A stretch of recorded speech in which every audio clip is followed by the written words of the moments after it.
Hello there, dear friends, and welcome once again to the Relaxed Fantasy Review. Today we're going to be doing something a little different. I've had a request recently in the comments to do another bookshelf review.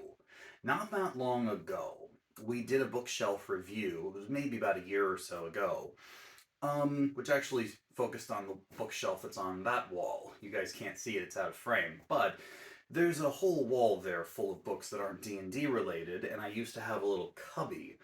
There was a chair there, and I would film my videos with my little cubby of D&D books behind me, and I went through what I had. But the setup has changed. The book has expanded. The book collection has grown, and people want to know what I've got. So, for your entertainment and to answer the question today, we're going to be going over the bookshelf review. But to do that, we're going to have to change our position a little bit.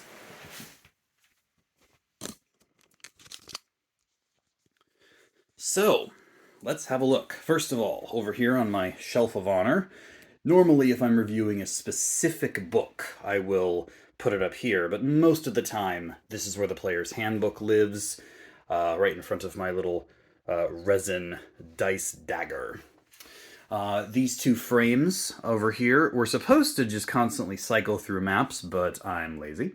So what you have is the Domain of Prismeer. That is the map from The Wild Beyond the Witchlight, one of my favorite D&D campaigns.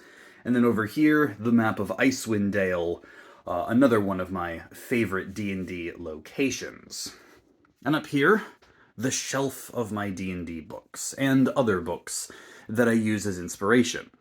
Starting over here on the far right, the Pathfinder Core Rulebook. No, I have not played much Pathfinder in my life. I've dabbled in it. I do intend on someday really digging into the rules that Paizo has created, but for now it sits there as a constant reminder of what I need to do. Then, into the Wizards of the Coast books. Sword Coast Adventurer's Guide, always a fun one. Princess of the Apocalypse, Fizban's Treasury of Dragons, one of my favorites. Xanathar's Guide to Everything, that one is a classic. Journey Through the Radiant Citadel, The Glory of the Giants, Big B's recent book. Mordenkainen's Tome of Foes, one of Mordenkainen's older books. And then this trifecta here from Spelljammer, Boo's Astral Menagerie, The Light of Xarxis, and The Astral Adventurer's Guide. One of my favorite players, actually, is playing as an auto gnome in our current campaign. The Tyranny of Dragons campaign and Guildmaster's Guide to Ravnica, the Magic the Gathering crossover. And then we get into some third-party content. Here, one of my favorite YouTube channels, The Dungeon Dudes, created this campaign, The Dungeons of Drakkenheim, an Eldritch horror campaign that I cannot recommend highly enough. You can find them here on YouTube. Just search for The Dungeon Dudes. Valdia's Spire of Secrets, that was a recent addition to my library, coming from Mage Hand Press. This one's just a giant expansion with new classes, subclasses, and the like. Stibble's Codex of Companions was a really fun little book, full of interesting new creatures that have a pet system, very Pokemon themed, but also you can use them as familiars. Dark Matter came along from Mage Hand Press as a sci-fi version of D&D. It still uses the 5e rules, and it came along with Valdia's Spire of Secrets for me. The Tome of Heroes comes from Kobold Press, a really good printing company, and like Valdia's Spire of Secrets, it's just another expansion of classes, subclasses, and the like. Now here's a fun one. The Star Shaman's Song of Plangia? Whatever. It is effectively D&D in the prehistoric world. There's dinosaur people, a couple interesting takes on barbarians, druids, just some really cool prehistoric themes. Then you've got two of my most used books, Sly Flourish's Return of the Lazy Dungeon Master and the Game Master's Book of Random Tables. Both of these are effectively random generators that I use to help me when I need some assistance building my D&D campaigns. Then we get back to Wizards of the Coast stuff. Monsters of the Multiverse, a fantastic addition to the library. The Mythical Odyssey of Theros, another Magic the Gathering crossover about basically ancient Greece. The good old Monster Manual, can never stop digging into that thing. The Dungeon Master's Guide. Candlekeep Mysteries, which is the current campaign that I'm playing at the moment, is one of the adventures in there. Candlekeep Deconstruction, that's a fun one. The Strixhaven's Curriculum of Chaos, another phenomenal crossover. Tasha's Cauldron of Everything, possibly the greatest expansion that the 5e has seen. Volo's Guide to Monsters, and the Out of the Abyss campaign. And that's just the top shelf. Let's have a look-see at the rest of what we've got. Over here we have the good old Dragonlance setting, such a fun thing. Oh, also, my little crocheted mana potion. Thanks, Nikki. I really appreciate the work that you do for me. Acquisitions Incorporated, one of the most woefully underappreciated books in the D&D library. The Explorer's Guide to Wildemount, or Wildemount from Critical Role. Storm King's Thunder, Icewind Dale, mentioned that earlier. Keys from the Golden Vault, a book that I have yet to really dig into that much. I understand there's some interesting adventures in there. Tales from the Yawning Portal, that's one of my favorites, has so many old D&D campaigns in it. Then you've got Sigil and the Outlands, Mort's Planar Parade, and Turn of Fortune's Wheel. That came from the most recent triple book release from Planescape. Then we have a couple other third-party books, and these ones aren't even 5e, at least a couple of them aren't. The Herbalist Primer.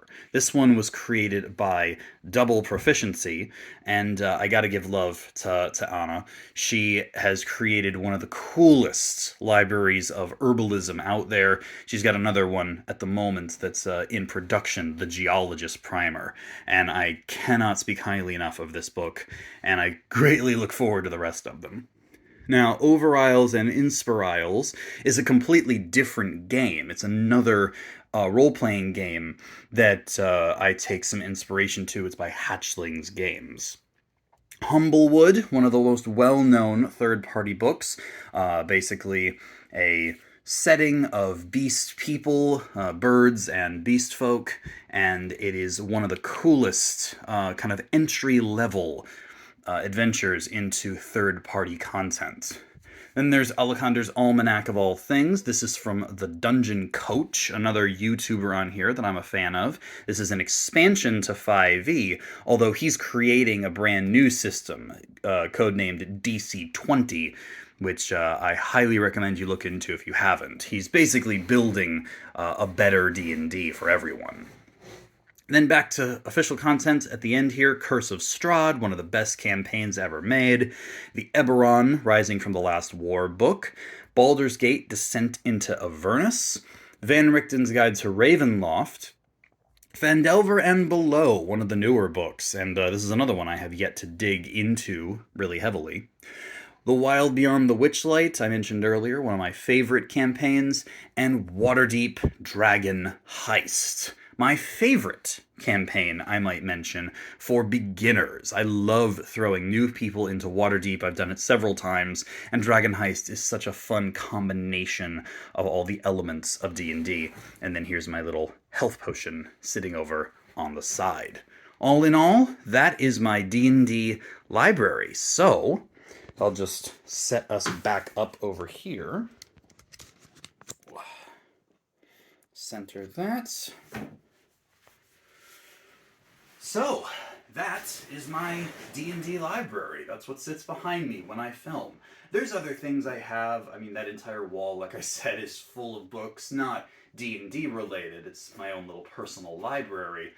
And honestly, this place is a bit of a mess nowadays. You can't really see because it's all out of frame. But I'll tell you this, as long as I've got a camera, a spot to sit, and a book behind me, I'll be filming reviewing D&D content. I'm really looking forward to, in the new year, going over the new, whether you're going to call it the new edition of D&D, whether we're going to call it 5.5, whether we're going to call it 6th edition, or whether we're just calling it D&D 2024 who knows? And to be honest, I'm just looking forward to the new tools, tricks, and the new style of play that's coming in the future. I know there's been controversy that I haven't commented on. You know, Wizards of the Coast being bought by Hasbro, the OGL nonsense, and all the UA playtests that have come through. A lot of my favorite YouTubers, Treant Monk, Colby from D4, the Dungeon Dudes, D&D Shorts, who is absolutely one of my favorites. I actually get to play with him occasionally, and he's just the best. They all talk about the dynamics and the politics of the world of D&D outside of the games, and that is absolutely something that I care about. It's just something that I prefer not to talk about very much. My channel was meant to be a library for players new and old to come and examine the mechanics of D&D without worrying too much about the outer scope of the game. Like, this game is meant to be a fantasy where you leave the real world behind and you enter into a play space, a space where you are capable of doing anything as long as you know how the system works. And that's the point of Relaxed Fantasy Review. To relax and take a load off from the real world stresses and to review our favorite fantasy games, to see how we can have the best time possible, to look at the highs and the lows, to analyze everything with the eye of analytical thinking so that we can build what we want, how we want to build it, while also having the best time possible. Thank you so much for watching my videos, for joining the channel if you can, and for being on this amazing journey. It's been 2 years since I started Relaxed Fantasy Review, and I have no plans on ending it anytime soon. So, this has been the Relaxed Fantasy Review. If you enjoyed the video, please like and subscribe down below, have a look for the join button down there, and keep your eyes peeled for more videos coming down the line soon. Have a good one, my friends.